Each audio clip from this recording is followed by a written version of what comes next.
ইমানদার যদি নিজেকে দাবি করতে হয় তার লজ্জা শরম থাকতে হবে।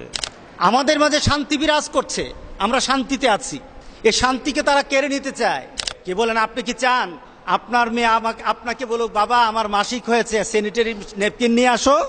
একটা পশুর চরিত্র যেমন হয়, একটা মানুষের মধ্যে যদি লজ্জাশীলতা আর শালীনতা না থাকে তার চেয়ে আরো খারাপ হয়ে যায়। Rose TV 24. Enjoy by listening to the Holy Quran. রাসূল পাক সাল্লাল্লাহু আলাইহি ওয়াসাল্লাম আমাদের ঈমানের একটি অংশ হিসাবে যেটাকে ঘোষণা দিয়েছেন সেটা হলো শালীনতা, হায়া। এই হায়াকে রাসূল পাক সাল্লাল্লাহু আলাইহি ওয়াসাল্লাম যেটাকে বলেছেন আল হায়া ও শুবাতু মিনাল ঈমান, ঈমানের একটা অংশ। সুতরাং ঈমানদার যদি নিজেকে দাবি করতে হয় তার লজ্জা শরম থাকতে হবে, তাকে হায়া থাকতে হবে। ইসলামের সৌন্দর্যই হলো, মোমেনের সৌন্দর্য হলো লজ্জা শরম থাকা, শালীনতা থাকা। এটা হলো মডেস্টি, শালীনতা থাকা, হায়া থাকা, পলাইটনেস থাকা। এটা হলো মোমেনের গুণ। মোমেনকে দেখলে যে গুণটা সর্বপ্রথম প্রকাশ পাবে সেটা হলো তার মধ্যে কি থাকবে? হায়া থাকবে। বর্তমান সমাজে মুসলমানদের ভিতরে যে হায়া শরম আছে, লজ্জা শরম আছে, যে শালীনতা আছে, যতটুকুই আছে, এটা মানার কারণে, এটা থাকার কারণে সামাজিক যে একটা বন্ধন আমাদের মাঝে আছে, পারিবারিক বন্ধন যে আমাদের মাঝে আল্লাহ সুবহানাহু ওয়া তাআলা দিয়েছেন, এটা এখনো বহাল আছে।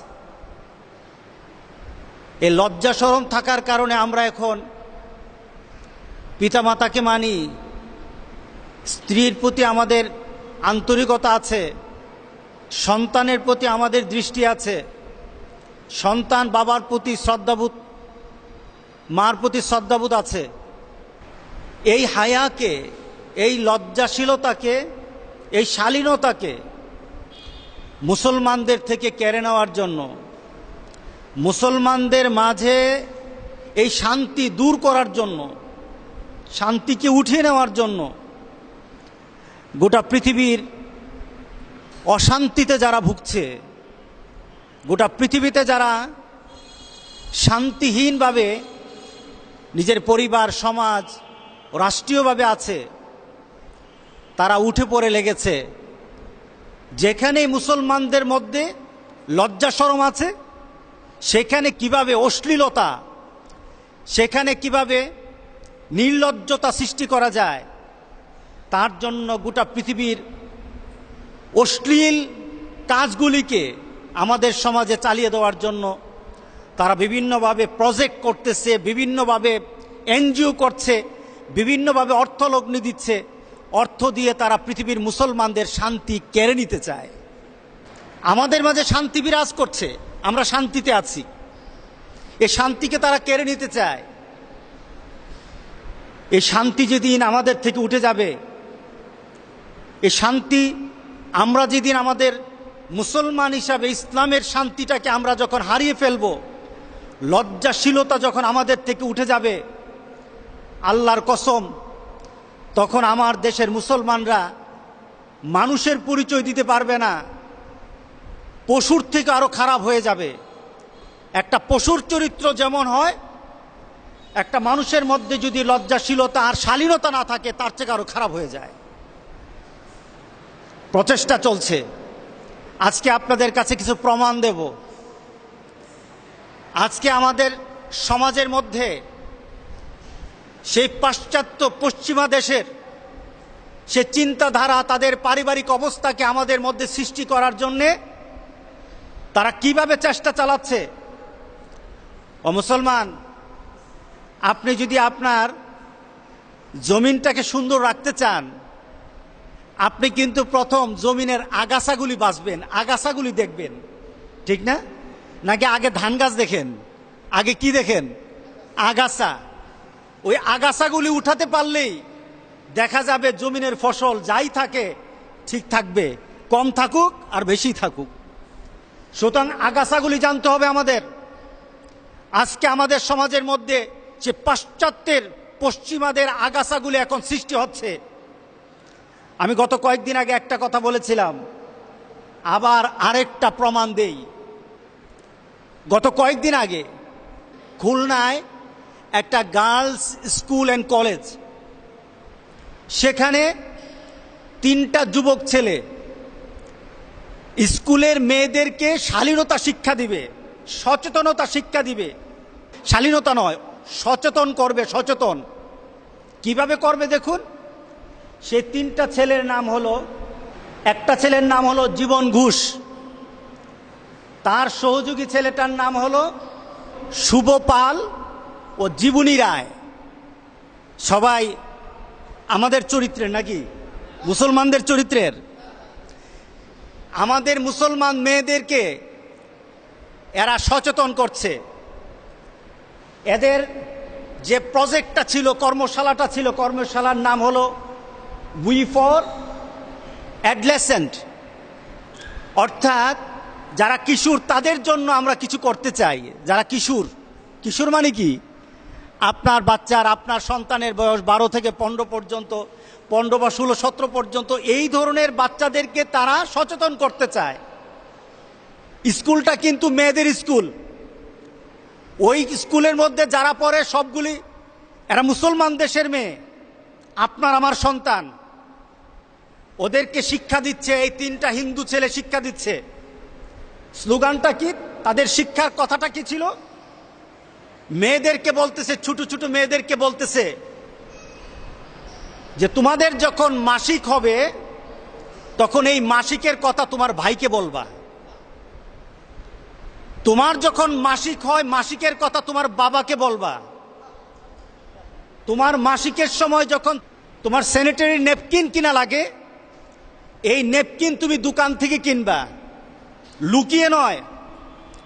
তোমার স্কুলের ব্যাগ তুমি যেমন দেখিয়ে দেখিয়ে চলো, স্কুলের ব্যাগটা যখন সবাই দেখে তোমার যেমন লজ্জা লাগে না, তুমি স্যানিটারি ন্যাপকিন কিনবা, তুমি রাস্তায় হাঁটবা, মানুষকে দেখিয়ে দেখিয়ে এটা কিনবা, তোমার ভিতরে যেন লজ্জা না থাকে। তোমার ভাইয়াকে গিয়ে বলো, ভাইয়া আমার তো ন্যাপকিন শেষ হয়ে গেছে, তুমি যদি 1 প্যাকেট কিনে দিতা, তোমার ভাইয়া কি লজ্জা পাবে? পাবে না তো, বরং সে খুশি হবে না? আচ্ছা, তাহলে আমরা কি কে কে বাসায় গিয়ে বলতে পারবো ভাইয়া আব্বুকে যে আমাকে একটা ইয়ে করে দাও, প্যানের বক্স এনে দাও? হাত তুলো, কে কে পারবা? জোরে বলো, আমি পারবো, জোরে। আচ্ছা, ধন্যবাদ তোমাদেরকে। আর আরেকটা ব্যাপার হচ্ছে, তোমরা কি ওই যে একদম লাগেজের মধ্যে ভরা যায় না, কাগজ দিয়ে পেঁচায়, কাপড় দিয়ে পেঁচায়, তারপর পারলে বস্তার ভিতরে ঢুকা যায়, তাই না? তো এটা কি ঠিক বলো তো? এটা কি লজ্জার কোনো ব্যাপার? তো আমাদের কি উচিত? দোকানদারকে বলা, ভাই এইভাবে দিয়ে দেন, আপনি ডাইরেক্ট দেন, আমরা নিয়ে যাচ্ছি, তাই না? তো এর পরের দিন কি আমরা এইভাবে করতে পারবো? এতে কি হবে বলো তো? এতে তোমার আশেপাশে যারা এই ব্যাপারটা লজ্জা পায়, তারা আর লজ্জা পাবে না। তাদের লজ্জাটা 1 দিন, 2 দিন, 3 দিনের বেলায় কেটে যাবে। কিন্তু তো আমরা কি এই কাজটা করব? লজ্জাটা কি কাটাই দিতে পারবো? তো তোমরা কথা দিলা তো? জোরে নাউজুবিল্লাহ বললেন না। এটা কি আমাদের মুসলমানদের পরিচয়? এটা কি আমার মুসলমানের সন্তানের পরিচয়? এটা কি আপনার মেয়ের পরিচয়? এটা আমার মেয়ের পরিচয় নয়। এটা কোনো মুসলমান মেয়ের পরিচয় হতে পারে না। কারণ মুসলমান মেয়ের পরিচয় কি হবে, মুসলমান মেয়ে কিভাবে আচরণ করবে তার বাবার সাথে, তার মার সাথে, তার পিতার সাথে, তার ভাইয়ের সাথে, পরিবার পরিজনের সাথে, সেটা দেখিয়ে গেছেন পৃথিবীর শ্রেষ্ঠতম মহামানব মুহাম্মদ রাসূলুল্লাহ সাল্লাল্লাহু আলাইহি সাল্লাম। তুমি জীবন ঘোষ, তোমার চরিত্র কেমন? তোমার মাঝে কি আছে? তোমার ধর্মে তো, তোমার ধর্মের মাঝে শালীনতা আছে, ওই শালীনতাগুলি কথা বলো। তোমার অশালীন কথাগুলি, অশালীন আচরণগুলি তুমি আমার মেয়েদেরকে শিখাবা, আমার বাচ্চাগুলিকে শিখাবা। এটা কিন্তু আমরা বরদাস্ত করব না। কি বলেন? আপনি কি চান আপনার মেয়ে আপনাকে বলুক, বাবা আমার মাসিক হয়েছে, স্যানিটারি ন্যাপকিন নিয়ে আসো? নাউজুবিল্লাহ। আপনার মেয়েকে এত অসভ্য আপনি দেখতে চান? আজকে তারা বানাতে চায়। কেন চায়? তারা দেখেছে মা বাবার সম্পর্ক, সন্তান আর বাবার সম্পর্ক গোটা পৃথিবীর মধ্যে মুসলমানদের মধ্যে যা আছে এখন ইউরোপ আমেরিকা এখন নাই। বাবাকে এতটুকু পর্যায়ে রেখেছে, বাবা যদি ঘরে থাকে তাহলে মেয়ে নিজেকে মেয়ে অসতর্কতার মধ্যে থাকে। কারণ কোন সময় বাবা তার উপর আক্রমণ করে, মেয়ে ভয়ে থাকে, মেয়ের মা ভয়ে থাকে। বাবাকে পর্যন্ত ওই সমাজ মেনে নেয় না। বাবাকে মনে করে কখন জানে মেয়ের উপর আক্রমণ করে, তার চরিত্র হনন করে। ওই সমাজে চিন্তা করতে পারে, কিন্তু আমাদের সমাজে আমরা চিন্তা করতে পারি না। এখন তারা চাচ্ছে এরা কর্মশালা নিয়ে আপনার মেয়ে যে স্কুলে পড়ে ওই স্কুলে ঢুকতে চায়, এরা ঢুকবে। এরা খুলনার স্কুলে ঢুকবে না, এরা কুমিল্লার, কসবার, ব্রাহ্মণবাড়িয়ার স্কুলে পর্যন্ত যাবে। আপনার মেয়েকে শিখাবে কিভাবে চরিত্রহীনতা সৃষ্টি করা যায়। কয়েকদিন পরে আপনার মেয়েকে বলবে, শিক্ষা দিবে যে তোমাকে বাঁচতে হলে জানতে হবে।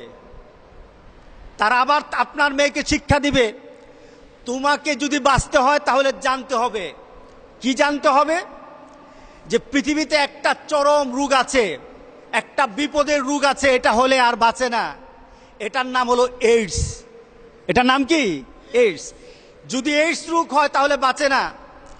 আর এইডস রোগ হওয়ার পিছনে সর্বপ্রথম কারণটা হলো অবাধ যৌনাচার। তোমাকে জানতে হবে, তুমি যখন যৌনাচার করো, অবাধ যৌনাচার করো, অর্থাৎ তোমার বৈধ যৌন তোমার চাহিদা না মিটিয়ে তুমি যখন অবৈধভাবে কারোর সাথে যৌনাচার করতে চাও, তোমাকে জানতে হবে, বাঁচতে হবে। আর বাঁচার জন্য কি করতে হবে? তোমাকে জানতে হবে বাঁচার জন্য কি পদক্ষেপ নেওয়া যায়, কি ব্যবহার করা যায়। কয়েকদিন পরে আপনার মেয়ে যখন কিশোর স্কুলগুলিতে আপনাকে শিখাবে, আপনার মেয়েকে শিখাবে কিভাবে কন্ডম ব্যবহার করতে হয়। নাউজুবিল্লাহ বলেন। আরম্ভ হয়ে গেছে। মুসলমান, এদিকে আপনি নামাজ পড়েন, এদিকে আপনি হজ করতে যান, আর আপনার মেয়ে আরেকদিকে আরেক ছেলে নিয়ে ঘুরে। এই নামাজ আর এই হজে আপনাকে জান্নাতে নিবে না। কথা ঠিক আছে কিনা? আপনাকে কি করতে হবে? এই সমাজটাকে একটা বন্ধনে আনতে হবে। এই বন্ধনের নাম হলো আল্লাহর বন্ধন। এই বন্ধনের নামে মুহাম্মদ রাসূলুল্লাহ সাল্লাল্লাহু আলাইহি ওয়াসাল্লামের বন্ধন। এই বিধানে আনতে হবে। সুতরাং আজকে আরম্ভ হয়ে গেছে সমাজে। আমাদের স্কুলগুলি টার্গেট করছে, যখন দেখলো আপনাদের বাড়িতে গিয়ে কাজ হবে না, বাড়িতে গিয়ে কথা বললে কেউ না কেউ কথা বলবে, তখন কুমুলমতি মেয়েদেরকে, কুমুলমতি ছেলেদেরকে হাতে নিয়েছে তারা। কোনো সময় খাওয়া দেয়, কোনো সময় এমন কিছু কথা বলে, ছোট ছোট বাচ্চাদের কাছে যৌন সুশ্রুরিমূলক কথা বললে তাদের কাছে শুনতে ভালো লাগে, মাঝে মাঝে লজ্জা লাগে, কিন্তু এক সময় কিন্তু আর লজ্জা থাকে না। কথা ঠিক না? এক সময় শুনতে শুনতে আর লজ্জা থাকে না। আমি এই ছেলের জীবন ঘুষের অনুষ্ঠানটাকে আমি ভিডিওতে দেখেছি। সে যখন প্রথম দিক থেকে কথা বলে, মেয়েগুলি কথা বলে না, শুধু শুনতে ছিল, লজ্জায় জোরসুরো হয়ে গেছে। কিন্তু জীবন ঘুষের কথার কারণে বিভিন্নভাবে কথার পর্যায়ে তাদেরকে বাধ্য করেছে কিছু কথা বলতে। ওরা উজ্জীবিত হয়ে গেছে কথাতে। ওদের মধ্যে লজ্জাহীনতা হারিয়ে ফেলেছে, ওদের মধ্যে আর লজ্জাশীলতা হারিয়ে ফেলেছে, লজ্জাহীনতা চলে আসছে। শেষের দিকে তাদেরকে ওই জীবন ঘুষ যা বলে তাই কথা বলে তারা। তো আমরা কি এই কাজটা করবো? লজ্জাটা কি কাটাই দিতে পারবো? তো তোমরা কথা দিলা তো জোরে? প্রথম দিকে বলে নাই। তার মানে কি, একটা মানুষকে মোটিভেট করার জন্য, তার মনটাকে ঘোরানোর জন্য যত ধরনের টেকনিক আছে তারা সেই টেকনিক প্রয়োগ করছে। এক সময় না এক সময় আপনার মেয়ে, আপনার ছেলে এমনভাবে লজ্জাহীনতার সাথে চলবে, তখন আপনি চিন্তা করবেন, আহারে কোন সমাজে আসলাম রে, আহারে কোন সমাজে বাস করি রে। পুলা বলেন আর লজ্জা শরম নাই রে। কি বলবেন না? সুতরাং আজকে আমাদেরকে সচেতন হতে হবে। রাসূল পাক সাল্লাল্লাহু আলাইহি সাল্লাম যেই আমাদেরকে শিক্ষা দিয়ে গেছেন, বাবার শিক্ষা দিয়ে গেছেন, আমাদের পর্দার বিধান আছে। আমাদের পর্দার জন্য, পর্দা মানে কি চোখের পর্দা, শুধু তাই নয়, আপনার মুখেরও পর্দা আছে। আপনার চোখের পর্দা আছে, মুখের পর্দা আছে, হাতের পর্দা আছে, আপনার চিন্তার পর্দা আছে। আপনার পর্দার আপনার জন্য অবস্থা আছে, কোন কোন অবস্থা আপনি কতটুকু পর্দা করবেন। বাবার কাছে সন্তানের পর্দা নাই, পর্দা নাই, ভাইয়ের কাছে পর্দা নাই, বোনের কাছে পর্দা নাই, মেয়ের কাছে বাবার পর্দা নাই। এটার একটা পর্যায়ে আবার যখন আপনার স্বামী স্ত্রী যখন হবে তখন একটা পর্যায়ে হবে। আবার যখন 14 শ্রেণীর মানুষ ব্যতীত অন্য কারোর সাথে যখন আবার এক হবেন তখন আবার পর্দা হবে আরেক ধরনের। পর্দার এক এক স্তর আছে। বাবার কাছে পর্যন্ত মেয়ের পর্দা আছে। রাসূল পাক সাল্লাল্লাহু আলাইহি সাল্লাম আমাদের মেয়েগুলি সম্পর্কে বলছেন, তোমার মেয়ে যখন বালেগা হয়ে যায়, অর্থাৎ তাদের পিরিয়ড আরম্ভ হয়ে যায়, তখন তারা যেন তাদের শরীরকে ঢেকে নেয়। তারা যখন তাদের তাদেরকে চলাফেরার জন্য দেহকে যখন ডেকে নেয়, আপনার মেয়ে যখন আপনার কাছে আসবে তখন আপনার মেয়েকে কিন্তু এতটুকু আপনি আনতে পারবেন, 14 জনের সামনে যেতে পারবে না এক পদ্ধতিতে। আর আপনার কাছে যখন আসবে তখন আরেকটা পদ্ধতি অ্যাপ্লাই করতে হবে। মেয়ে কিন্তু হাত কাটা অথবা শর্ট কোনো জামা পরে ভাইয়ের সামনে যেতে পারবে না, বাবার সামনে যেতে পারবে না, শুধু স্বামীর সামনে যেতে পারবে। এখানে পর্দার একটা মান। সুতরাং বাবার সামনেও সন্তানের পর্দা আছে। এই পর্দা মেনেই বাবার সামনে আসতে হবে। কথা ঠিক আছে কিনা বলেন? আপনার মেয়ে বড় হওয়ার পর আপনার মেয়ের সাথে কি আপনি ঘুমাতে পারবেন? কেন পারবেন না? এটা ইসলাম পর্দার বিধান দিয়ে দিয়েছে। এই ঘুমানোটা করতে পারবে সে তার স্বামীর সাথে, একসাথে ঘুমাতে পারবে। কিন্তু বাবা মেয়ে হওয়ার পরও একটা বয়সে মেয়ে আর বাবার সাথে ঘুমাতে পারবে না। এটাই ইসলামের বিধান। কারণ পাশ্চাত্য এই কাজটা করতে করতে বর্তমান পাশ্চাত্যের মধ্যে বাবার মেয়ের মধ্যে কোনো পার্থক্য এখন তারা রাখে নাই। এখন তারা নতুন একটা সিস্টেম চালু করেছে, ইনসেস্ট এটাকে বলা হয়। এটা বর্তমানে ফ্রান্স, পর্তুগাল, যুক্তরাষ্ট্র, নিউ জার্সি, এরপরে স্পেন, এভাবে বিভিন্ন দেশে এটাকে বৈধতা দেওয়া হয়েছে। অর্থাৎ এক পরিবারে বাস করে খোলামেলা পরিবেশ, মেয়েরও গায়ে কাপড় কম, বাবারও অবস্থা ভালো না, মদ খেয়ে পড়ে থাকে, বিভিন্নভাবে কোনো ধর্মীয় কোনো অনুভূতি নাই, এক জায়গায় থাকে। তখন এক জায়গায় থাকতে গিয়ে মেয়ে, বাবা, ভাই, বোন কিছু খারাপই হয়ে যায়। সুতরাং কি করা যায়? এই দেশগুলির অনেক স্থানের মধ্যে ভাই, বোন, বাবা, মেয়ে যৌন চাহিদা মেটানোর জন্য তারা এটাকে জায়েজ করে দিচ্ছে, এটাকে তারা অনুমতি দিয়েছে। কারণ তাদের মধ্যে পর্দার বিধান হয় নাই, তাদের মধ্যে পর্দার বিধান তারা পালন করে নাই। কিন্তু মুসলমানরা এখন পর্যন্ত আলহামদুলিল্লাহ আমরা আমাদের সামাজিক অবস্থা, পারিবারিক অবস্থা, একটা সম্মান বোধের অবস্থা আছে, একটা শালীনতার বোধের মধ্যে আছি। কারণ এখনো মেয়ে বাবার কাছে কোনো জিনিস চাইতে লজ্জা করে, মার কাছে চায়। কথা ঠিক আছে কিনা বলেন? মেয়ে বড় হয়েছে, বাবা তার দিকে তাকায় না, ওইভাবে তাকায় না আগে ছোটকালে যেভাবে তাকাতো। কারণ বাবা চিন্তা করে আমার মেয়ে বড় হয়ে গেছে, এই শালীনতা শিক্ষা দিয়েছে আমার ইসলাম, আমার রাসূল শিক্ষা দিয়েছেন। কথা ঠিক আছে কিনা বলেন? এখন আমার মেয়েকে যদি স্কুলে শিক্ষা দেওয়া হয় যে তোমার পিরিয়ড হওয়ার পর তোমার মার কাছে নয়, তোমার বাবার কাছে, তোমার ভাইয়ের কাছে আগে বলবা, বলেন তো এটা আমরা মানতে পারি কিনা? বলেন, আপনি মানবেন আপনার মেয়ের জন্য? আমরা মানতে পারি না, আমরা মানতে পারি না।